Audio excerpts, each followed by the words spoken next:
Welcome back to the channel. The game here in Cardiff is over. Just currently waiting for the final whistle, which has just blown. If you don't want to know the result, if you've just stumbled across this video, go and find it out, because I'm going to start talking about it and review Wales against Scotland, as the stadium announcer is now announcing. It is Wales 26, Scotland 27. My goodness me, what a game. As you might be able to see, the players over in the far corner all shaking hands, a lot of mutual respect there, and no doubt. Wow. The roof was on, the noise was absolutely immense, and Scotland have won their first game in Cardiff for 22 years. I think they've won in Wales elsewhere, but yeah, here they have not won in 22 years. They did by the skin of their teeth, and it looked like they were running away with it. And then, I mean, so much to break down in that game. So your initial thoughts on that, what do you think? Get stuck in the comments. Hit subscribe and hit like the video while you're there. Woo, what a game. I'm Tim, this is Egg Chasers, and yeah, it was Finsanity in the first half, wasn't it? You know what, Finn Russell, he made the big statement, he's the Lionel Messi of rugby. He was joking, and I think some people have given him a bit more stick than he deserved for that, by the way. But the way he played in the first half, oh my goodness me, he backed it up. He did some things that only Finn Russell can. Pure Finsanity, you love to see it. Wales just looked an absolute mess, and I would love to have been a fly on the wall in the changing room to have seen what Warren Gatland said, because he managed to kickstart his team. He made a few changes at the half, and 27-0 with Duhan van der Merwe's second try just after half-time. 27-0 to 26-27, a roller coaster of a game. And do you know what? I had a little bit of a reflection as I was watching this game. I think earlier I was a little too negative on England, because context is really important. And what I failed to sort of remember with England earlier, and I'll go back and I'll recap my thoughts on all of the games at a later date, but what I think I was a bit harsh on England at the start is forgetting the context. Last year, Italy only just lost to France in the opening game of the Six Nations at home. I think they lost by 4 points. And so for any team to go to Rome and win is a positive, but especially when England were without Ollie Lawrence, Marcus Smith, guys that you can imagine Steve Borthwick was looking to build his team around. And there are others. Tom Curry wasn't there, and all the rest of it. And Courtney Laws had just retired. George Martin wasn't around. Owen Farrell, obviously. Anyway, point being, there were some generational players that were not there, and I mention that now and here, not to get the topic onto England, but just to highlight the fact that, just making sure you can see the ground. Have a look at the tunnel being formed. Wales have lost some generational talents, and to have put in that second half performance is admirable. They can pick the bones out of the first half performance and say, what on earth were they up to? The line out didn't work. They just kind of didn't really look there. But the second half performance, bearing in mind what the expectations were from a lot of people before the game, I think to have come within a point of a very good Scotland team, one of the best Scotland teams in terms of personnel in ages, that is really, really admirable. And some of those young guys really, really stood up. This place was bouncing. Well, I say that. It was bouncing most of the second half. 35 minutes in, it was like a library. And with the roof on, that is saying something, because the atmosphere here is incredible. But the noise in that last 15-20 minutes was incredible. So, yeah, lots to break down. Leave your comments down below. I was thinking, as Scotland were 27-0 up, I was thinking 3 away wins in the opening round. When did that last happen? And then I remembered, in the 4th round of the tournament last year, when Wales won in Italy, France won in England, and Ireland won in Scotland. So it's not that unrare thing. Sorry, I'm just going to fix my phone in place. Bear with me. Oh, what the heck? I'll just hold it. You can see more anyway. Yeah. So what happened? Let's just start at the start. The pre-game, this place was absolutely bouncing. The anthems are incredible. That Welsh anthem, being here with the roof on and that noise, oh my word. I actually felt a little bit emotional, to tell the truth. It is something else. And having spoken about the English anthem earlier, I am very jealous.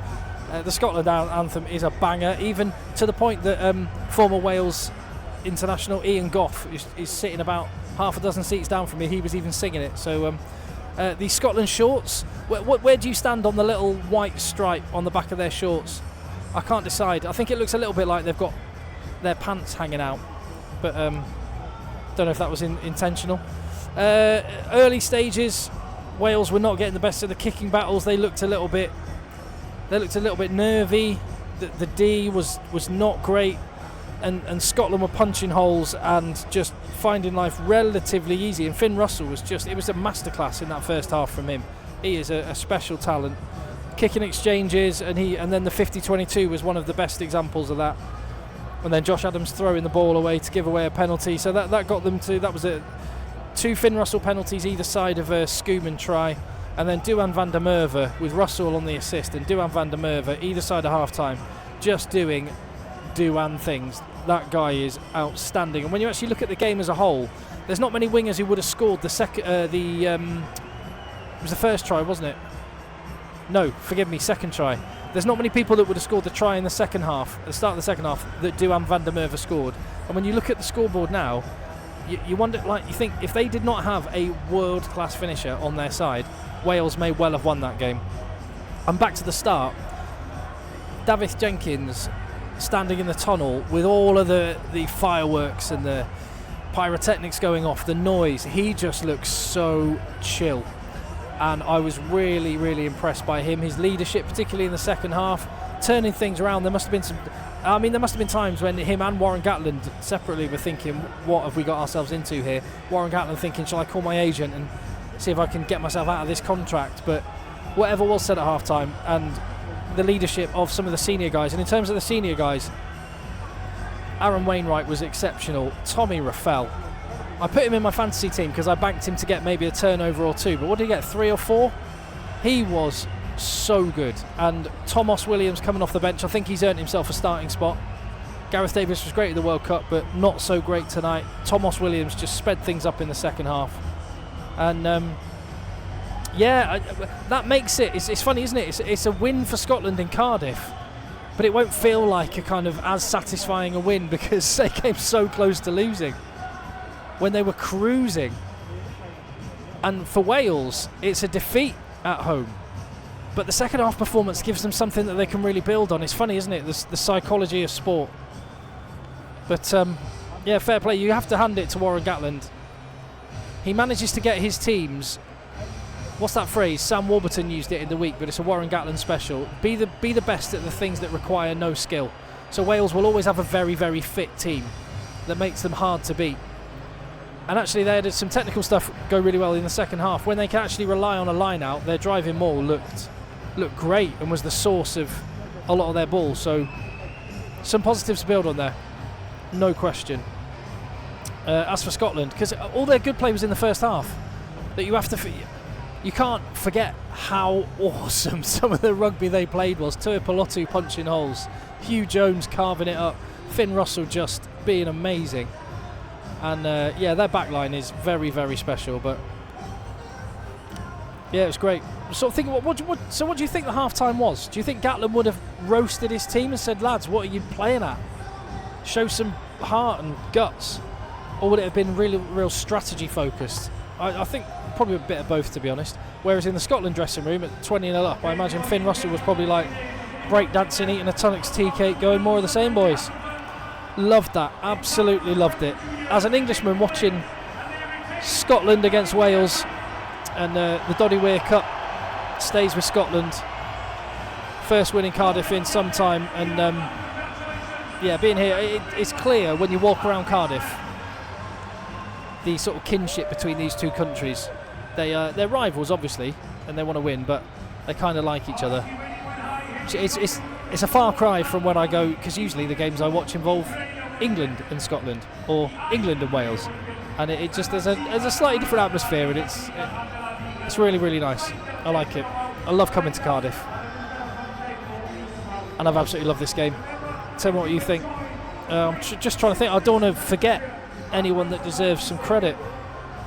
Johan Lloyd had a shaky start when he came on. He came on for Costello, went off, was it an HIA? And yeah, it was that tackle from Crosby, so I think Costello went off with an HIA. and Johan Lloyd came on and missed touch with that penalty with one of his first touches. I thought, oh no, but he grew. And actually what was great is it looked like there was fear in the Wales team at the start of the game. 27-0 down, what is there to be scared of?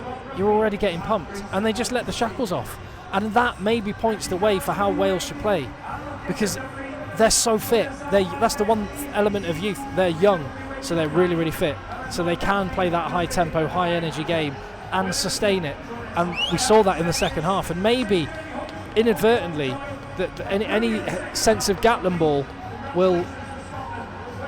might go out the window. We'll see anyway, but there was something for Wales to build on, and that was good. Scotland have got a win. They're in a really good place. Going back to Murrayfield next week, they'll fancy beating anyone at home, and they should. And yeah, what have they got? France at home and Ireland at home, and no, they've got England at home as well, haven't they? God, I can't. My brain's fried. My brain is fried. I'm going to go and chat to the fans. I'm going to go and make some more videos. I'm going to go and enjoy Cardiff. And I'm going to get this video up on the channel. Thank you for watching. Hit subscribe. Give the video a thumbs up. It really helps. And leave your comments down below. See you on the next one.